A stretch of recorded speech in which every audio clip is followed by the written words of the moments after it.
llega La Balanza. Un saludo muy cordial, Víctor J., para usted y para todos los oyentes de La Balanza en Colombia y en el mundo. Doctor Jimmy Chamorro, bienvenido a su programa La Balanza. Muchas gracias, José Gregorio. Víctor J., muy complacido por estar aquí. Quisiera comenzar por algo pedagógico. El doctor Jimmy Chamorro, como ustedes saben muy bien, es un experto en el tema de los derechos humanos, de los tratados y convenciones internacionales sobre derechos humanos, en el sistema de protección de los derechos humanos a nivel de América y también del mundo en lo que concierne, por ejemplo, a las posiciones que ha adoptado Colombia tradicionalmente frente al tema, el bloque de constitucionalidad, el respeto de Colombia a las decisiones que adoptan los organismos y tribunales internacionales, en fin. Y como esta semana ha estado sobre el tapete el tema de si el presidente de la República debía o no aceptar las medidas y ejecutar sobre todo las medidas cautelares que señaló la Comisión Interamericana de Derechos Humanos en relación con el alcalde Gustavo Petro, pues vale la pena, sin que necesariamente entremos en controversia con eso, que ya desde luego se produjo y tiene unos efectos específicos, que nuestros oyentes conozcan de boca del doctor Jimmy Chamorro cómo es este sistema de protección de los derechos humanos a nivel de la Convención o Pacto de San José de Costa Rica. Bueno, digamos que la Convención Americana de Derechos Humanos fue un consenso que se llevó a cabo entre los estados que conforman nuestro sistema interamericano, del cual forma parte Colombia, al igual que todos los estados, quiero decir, América del Norte, Centroamérica, Suramérica y el Caribe. Fue un acto de voluntades, precisamente en aras a proteger y hacer efectivo de dar cierto tipo de compromisos a los estados frente al tema de los derechos humanos. Y Colombia no solamente firmó el tratado, la Convención Americana, sino que esa convención fue aprobada por el Congreso de Colombia mediante ley de la República y también fue desarrollado el criterio básico de la misma en numerosas sentencias de la Corte Constitucional. Correcto. Y no solamente eso, José Gregorio, sino que Colombia fue muy activa en la elaboración de la misma, porque siempre existe lo que llaman una comisión de redacción.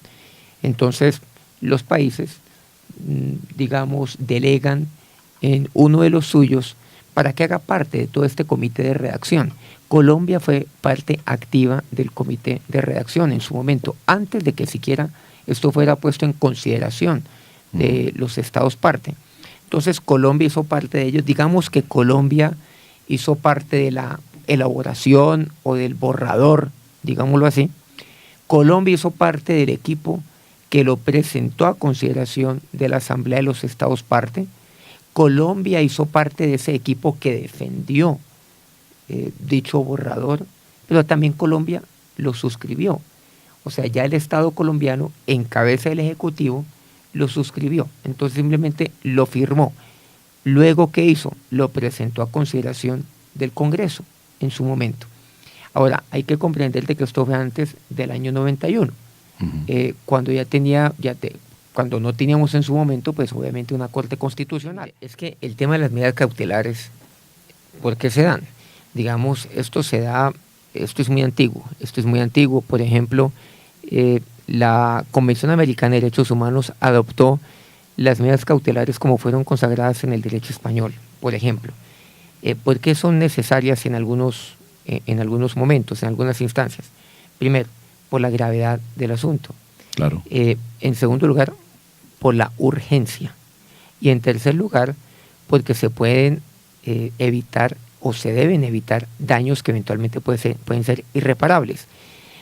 Eso no quiere decir de que esto es un pronunciamiento de fondo, de manera alguna.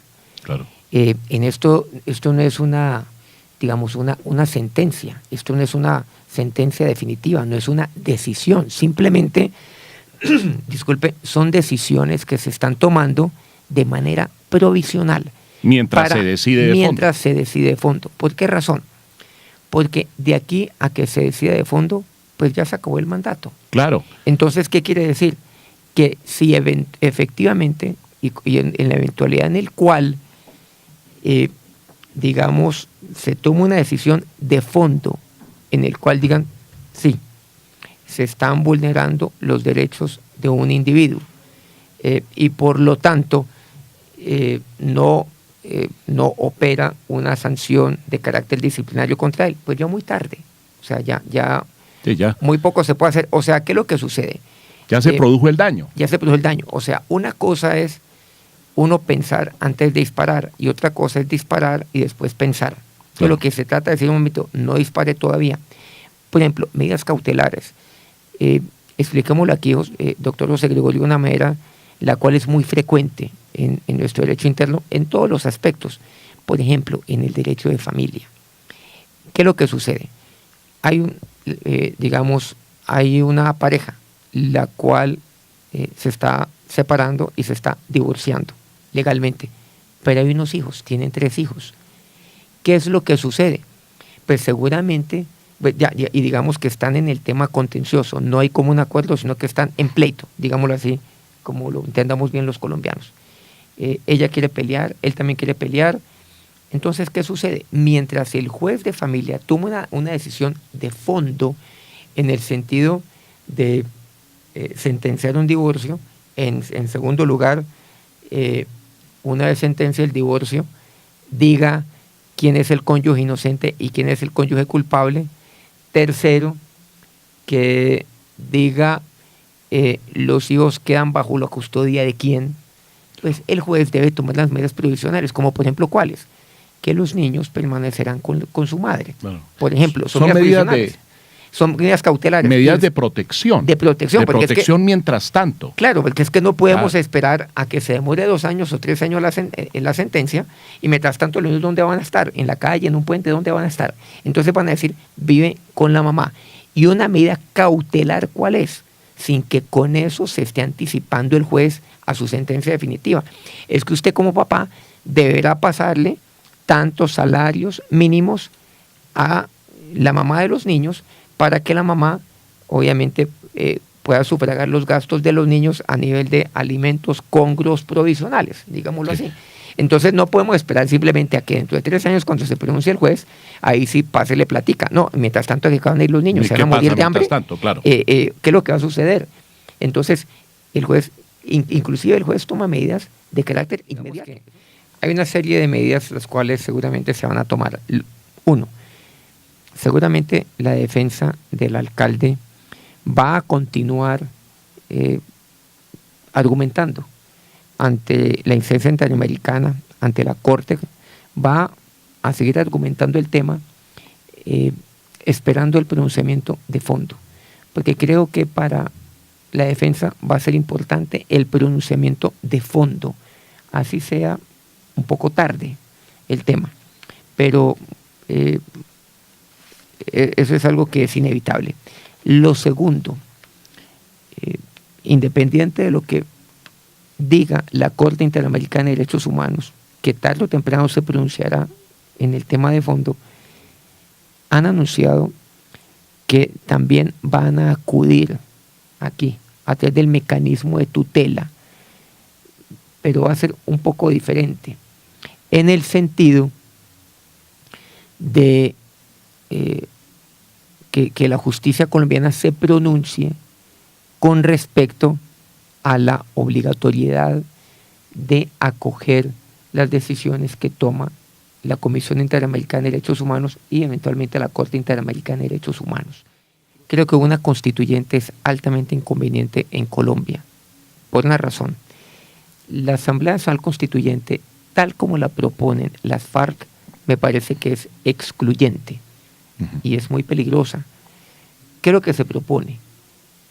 Una asamblea constituyente conformada por X número de personas, no sé cuántos, digamos 70, 100, 120, no sabemos, pero que estaría conformada por personas las cuales están determinadas por las mismas FARC. Por ejemplo, ellos dicen que en esa asamblea constituyente estén unas minorías que son importantes, no hay duda de ello, que estén aquellas personas que representen los lugares geográficos de conflicto en Colombia, que estén los indígenas, que estén los campesinos, que estén miembros de la comunidad LGTBI, en fin.